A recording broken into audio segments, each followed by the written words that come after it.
সদকা করার 16টি খুবই সহজ ও সুন্দর কৌশল। চলুন তাহলে জেনে আসি। 1. একটি জায়নামাজ কিনে মসজিদে রেখে দিন।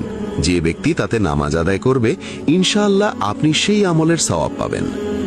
2. একটি বাটি বা গ্লাসে পানি ভরে জানালায় বা ছাদে পাখিদের জন্য রেখে দিন। এটিও সদকার অন্তর্ভুক্ত। এটিকে অভ্যাসে পরিণত করুন, ইনশাআল্লাহ সওয়াব পাবেন। 3.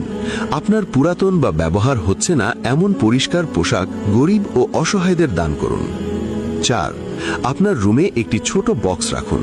যখন মনে হবে কোনো ভুল বা অন্যায় হয়েছে, তখন সাধ্যমতো কিছু টাকা সেখানে রাখুন। মাস শেষে তা দান করে দিন। এতে নিজের ভুলের হিসাব বুঝতে সুবিধা হবে এবং আত্মশুদ্ধির পথ তৈরি হবে। 5.